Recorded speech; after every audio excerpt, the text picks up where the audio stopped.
Bismillahirrahmanirrahim. Alhamdulillahirabbil alamin.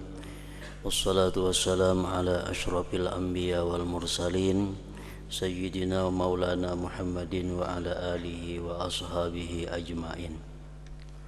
Qala al-musannifu rahimahullah wa nafa'ana bi ulumihi fid dharain amin. Adab-adab bangun daripada tidur.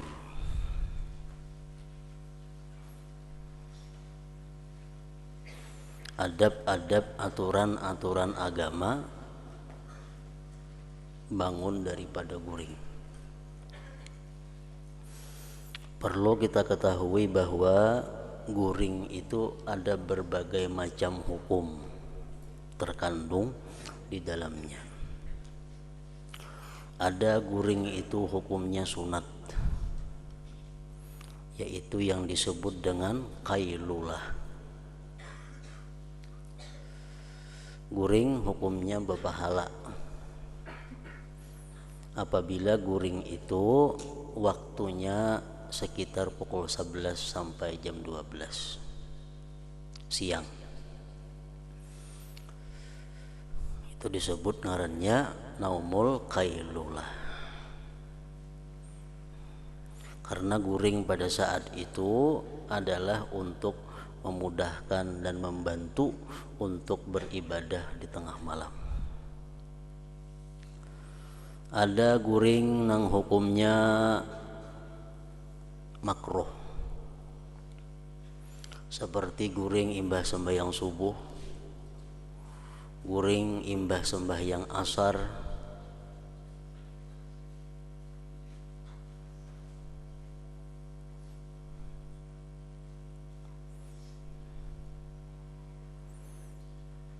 ada lagi sebagian ulama yang mengatakan guring antara maghrib isya.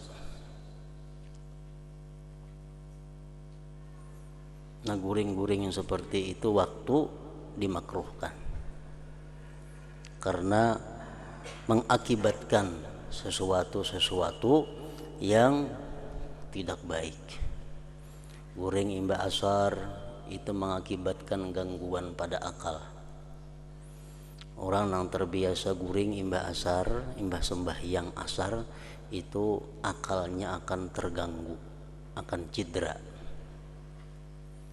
Orang yang guring imbah sembahyang subuh, itu hidupnya akan menjadi fakir.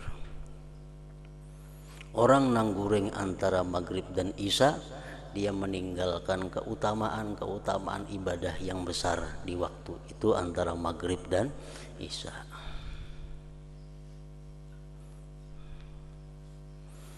Ada lagi guring hukumnya haram.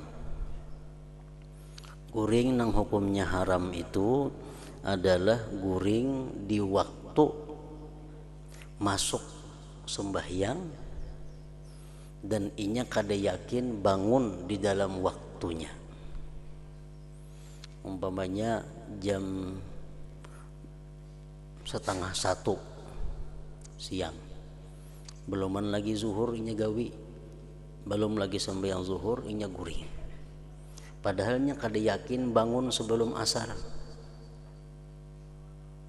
Bisa-bisa bangun kena pukul 3:30 atau pukul 4, maka zuhur belum digawinya. Nah, guring seperti ini adalah hukumnya haram.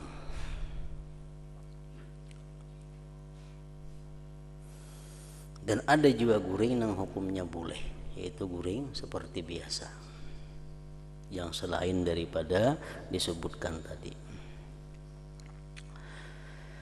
Hendaklah engkau berusaha supaya dapat bangun dari tidur sebelum terbit fajar, sebelum azan subuh. Artinya berusaha bahwa bangun guring itu sebelum orang azan subuh. Dan hendaklah zikrullah yang mendahului segala sesuatu. Hendaklah begitu bangun guring, yang pertama diingat, yang pertama diucap adalah Allah Subhanahu wa ta'ala.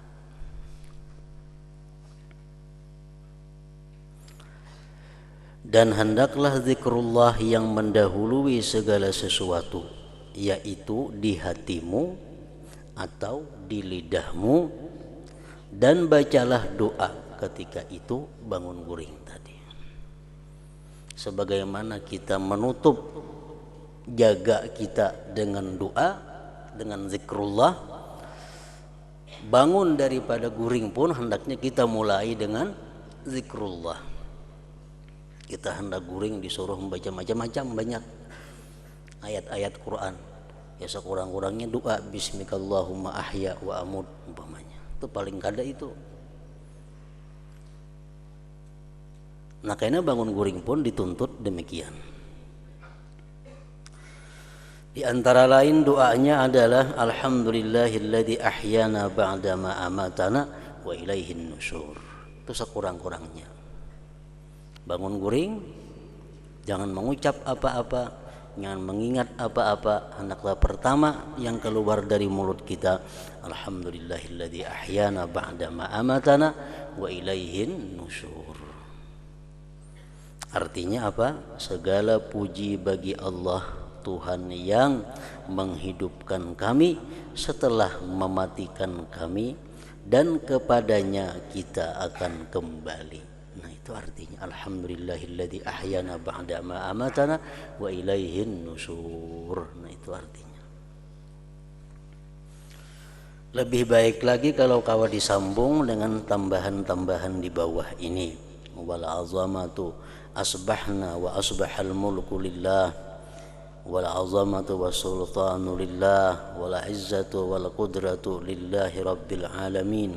Asbahna ala fitratil islam wa ala kalimatil ikhlas wa ala dini nabiyyina Muhammadin sallallahu alaihi wasallam wa ala millati abina Ibrahim hanifan muslima wa ma kana minal musyrikin. Artinya telah berpagi-pagi kami dan telah berpagi-pagi segala kerajaan itu bagi Allah. Segala keagungan dan kerajaan itu bagi Allah. Segala kemegahan dan segala kekuasaan hanya bagi Allah, Tuhan sekalian alam.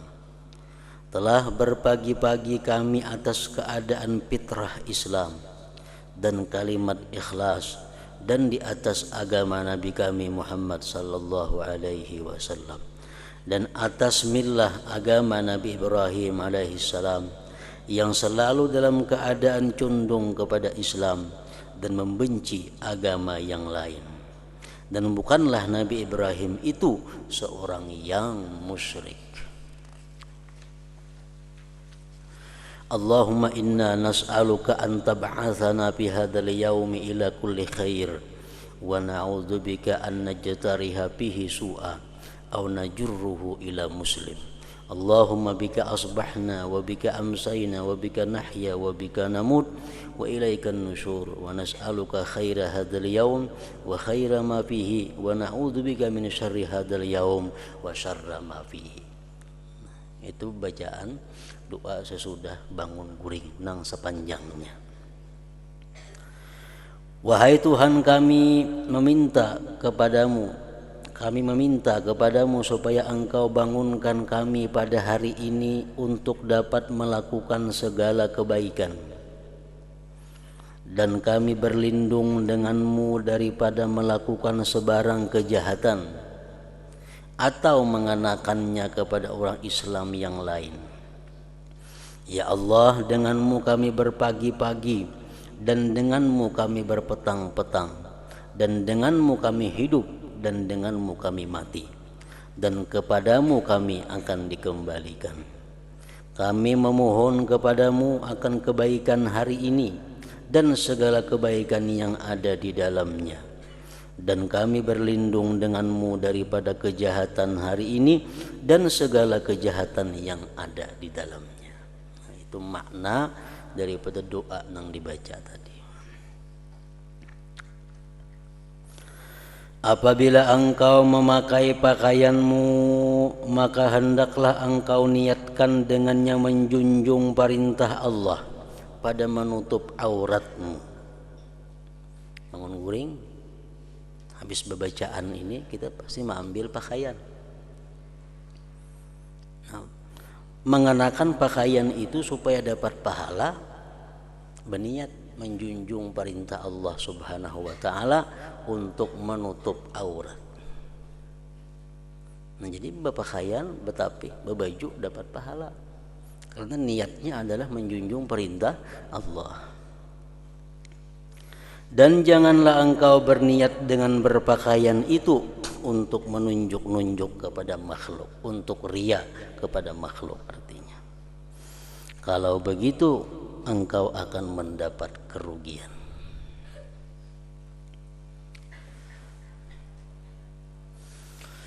Yang kedua, adab-adab masuk ke dalam tandas atau WC.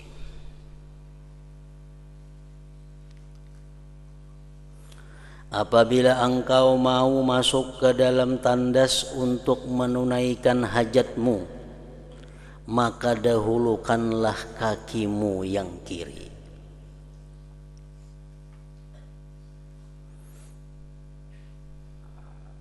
Sunat itu.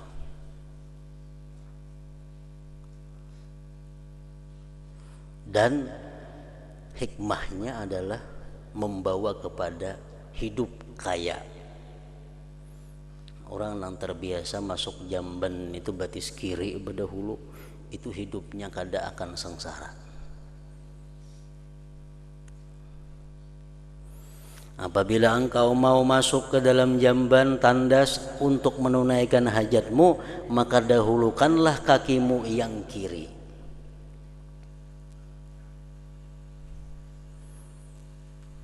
Seperti itu juga kita disuruh masuk ke tempat-tempat yang kebanyakannya di situ mengandung kemaksiatan, seperti pasar, toko, mall. Nah, betis kiri dulu masuk, berpahala itu.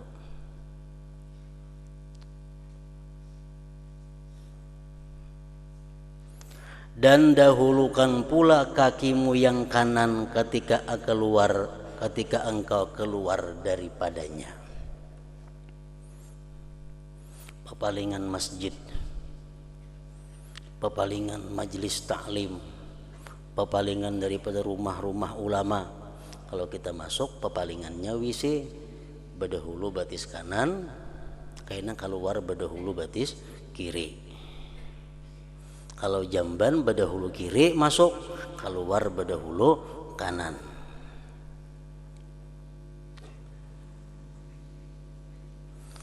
Dan janganlah engkau membawa sesuatu yang ada padanya tulisan nama Allah dan Rasul-Rasulnya. Masuk ke jamban jangan hendak membawa sesuatu nang ada tulisan agung Allah, atau nama-nama Allah yang 99, atau sifat Tuhan yang 20, atau nama-nama Nabi yang 201 itu, atau hukum-hukum syar'i atau hadis-hadis Rasulullah atau Al-Quran jangan dibawa ke dalam jamban. Hukumnya khilaf ulama, ada yang mengatakan makruh, ada yang mengatakan haram. Kecuali kada ada tempat meletakkan di luarnya. Kada ada tempat meletakkan di luar. Misalnya utas kita misalnya berharga, di situ ada tulisan Allah. Hendak ke jamban diandak di luar ini hilang. Nah, terpaksa dibawa masuk ke dalam jamban. Nah, itu kada apa-apa. Kalau kada ada alasan, bisa makruh hukumnya, bisa haram.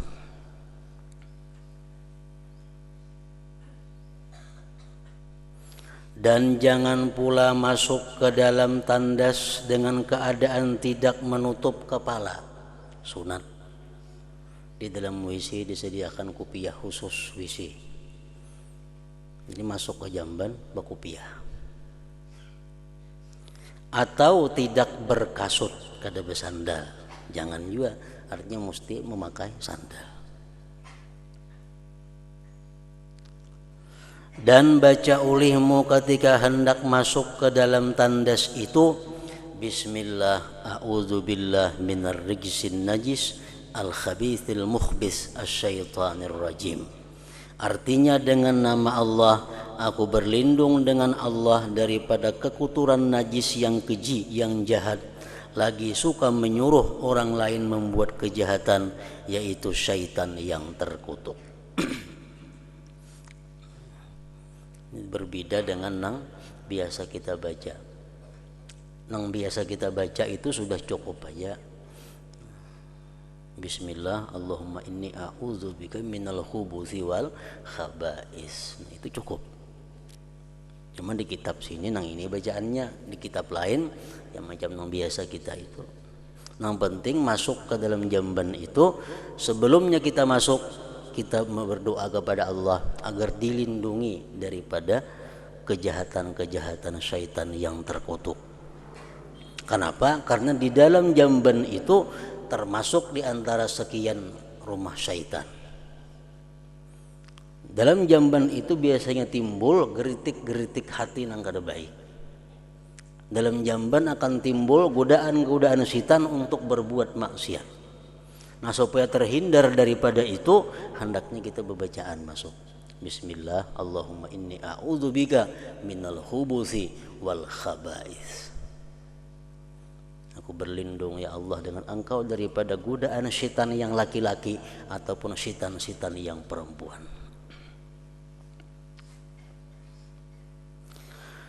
Dan sesudah engkau keluar daripada tandas, hendaklah engkau baca.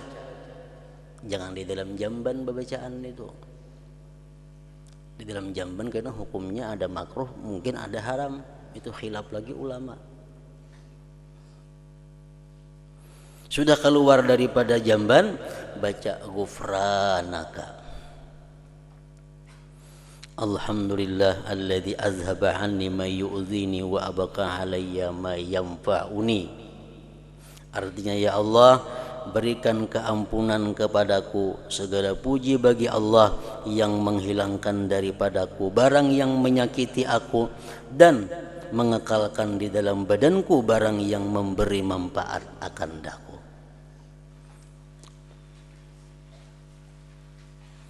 Bacaannya macam itu di kitab sini.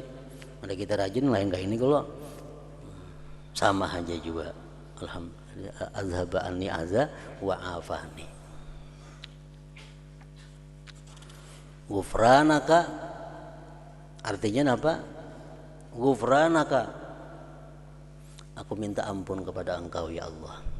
Fi'ilnya dibuang. As'aluka ghufranaka, aku minta kepada Engkau ampunan Engkau. Karena apa kita minta ampun? Kalau di jamban maka minta ampun, kenapa?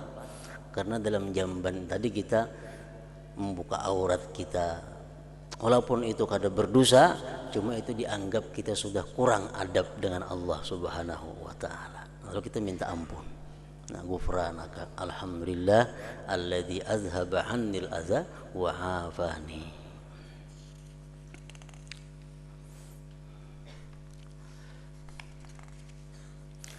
Dan sebaiknya hendaklah engkau siapkan segala yang engkau perlukan untuk beristinja itu sebelum engkau qadha hajat. Itu sudah nyata. Sebelum kita masuk jamban, siapakan dulu banyunya segala macamnya. Jangan tuntung cari banyu kena abud. Jadi punya ada keran, dibuka dulu kerannya, bebanyu kada. Bila kada bebanyu kerannya, mencari banyu dahulu hanyar. Sebaiknya hendaklah engkau siapkan segala yang engkau perlukan untuk beristinja itu sebelum engkau qadha hajat. Dan jangan engkau beristinja dengan air di tempat qadha hajat. Nah, ini kita kada kau memakai. Amun kita nang bebisi macam kayak nang ada-ada nih. Kenapa? Karena kita berbasuh di tempat di mana kita qadha hajat. Nah, otomatis risikonya apa? Tuntung qadha hajat kita mesti basuh separuh awak kaina. Kenapa? Karena jelas sudah ada percikan-percikan najis nang tabulik ke tubuh kita.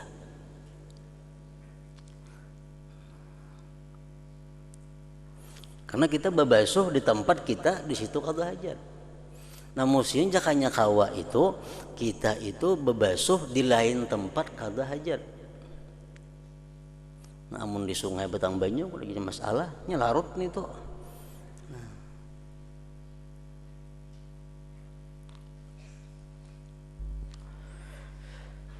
Nah jadi amun WC macam kita ini tuntung kita qada hajat, kita kada wani kada babasuh karena kada aman daripada percikan najis.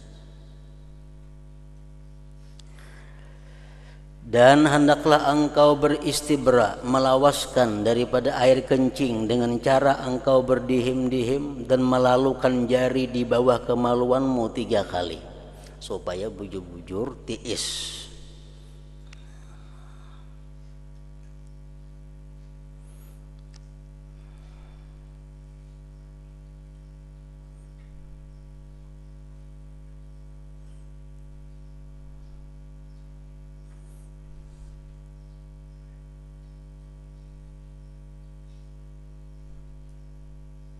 Istinja hukumnya ada 3 macam hukum. Pertama, istinja hukumnya wajib. Seperti orang bakameh atau bahira, itu wajib. Ada istinja nang sunat, seperti orang yang keluar mani, karena itu kada najis. Sunat saja nya babasuh.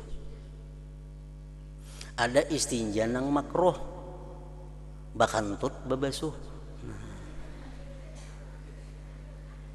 itu makruh.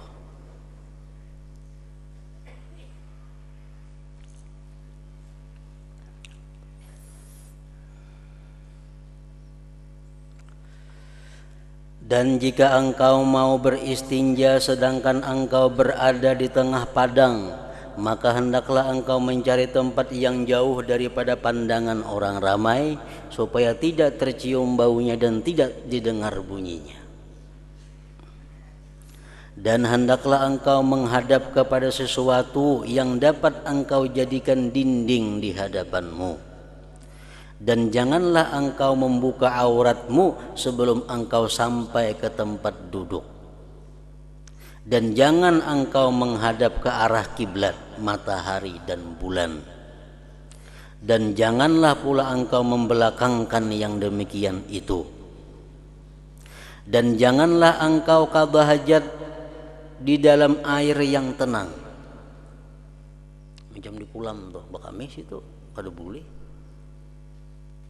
Walaupun banyunya lebih pada 2 kulah. Kecuali banyunya itu melaut. Macam danau baruh bahino tuh ada banyak ada mengalir kalau situ baruh ngarannya bakamis itu kada apa karena banyunya saling banyakan. Mun di kolam kita sini kada boleh walaupun lebih 2 kulah cuma halus masih belum melaut ngarannya itu. Amun banyunya nang kurang 2 kulah haram dikamihi. Kenapa? Membuat banyu menjadi najis.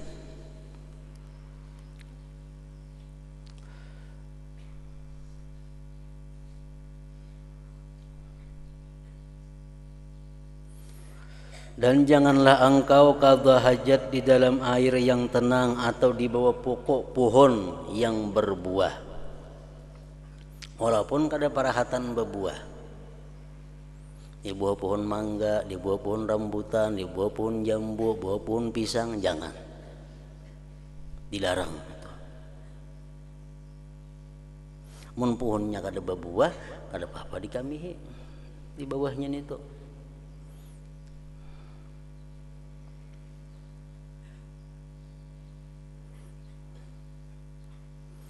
Dan jangan pula di dalam lubang.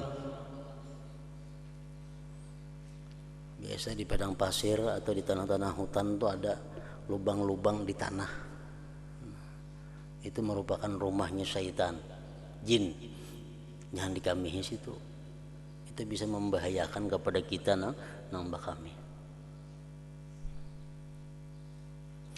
Dan jauhilah daripada kencing di tanah yang keras atau di tempat yang bertiup angin, karena ditakuti akan terkena percikannya.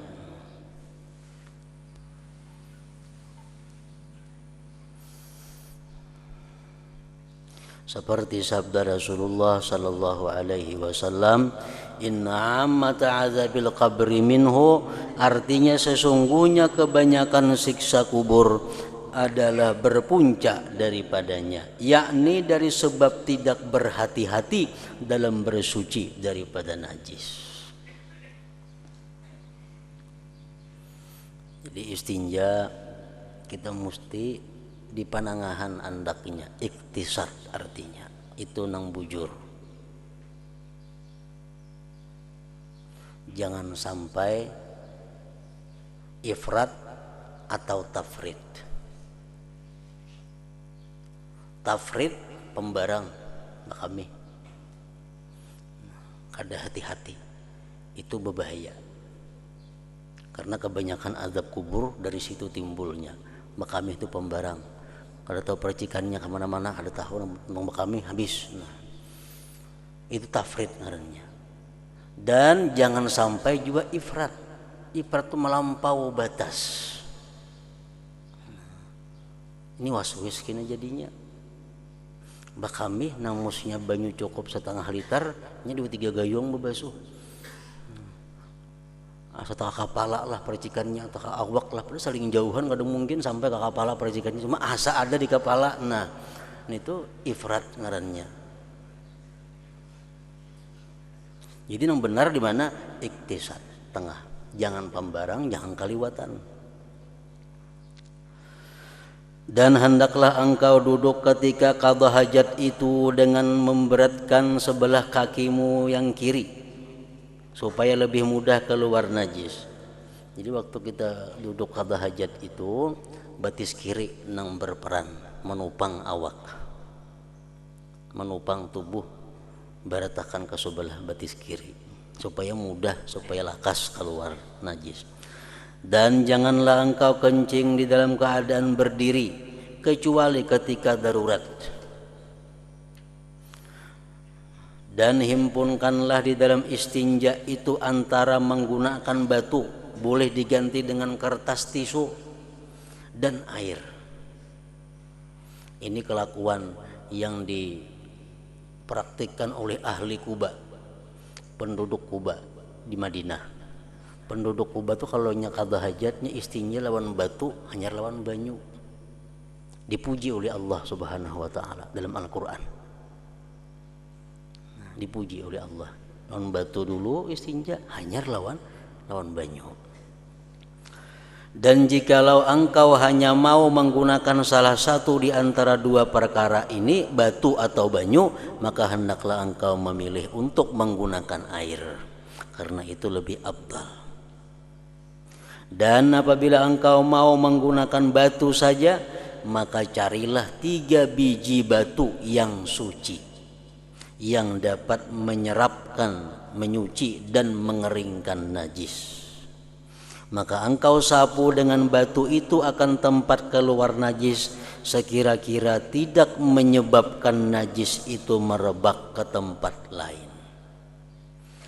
Dan begitu pula hendaklah engkau sapu kemaluanmu dengan 3 kali sapu dengan sebiji batu.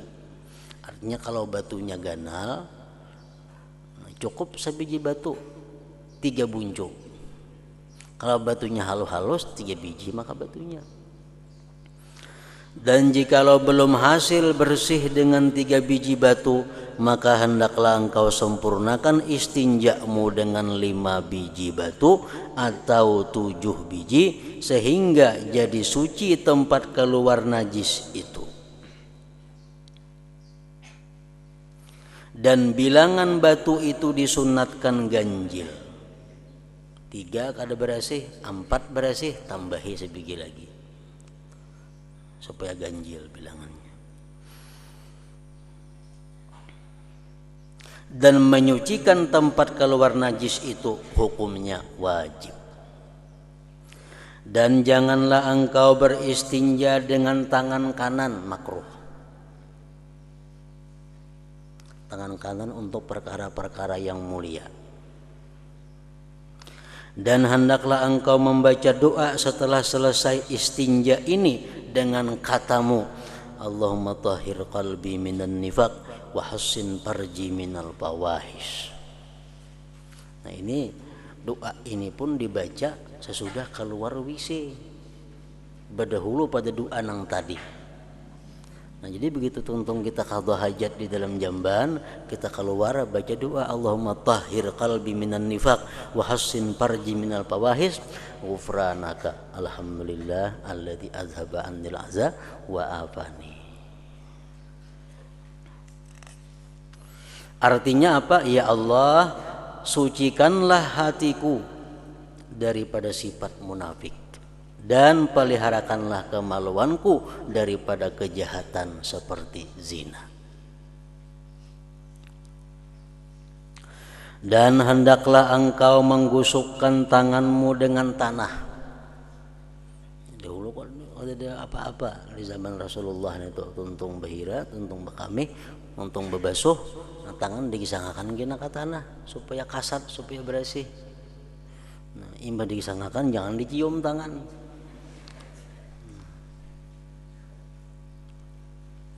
Jadi mencium tangan imbah bebasuh itu kada disuruh dan kada dianjurkan.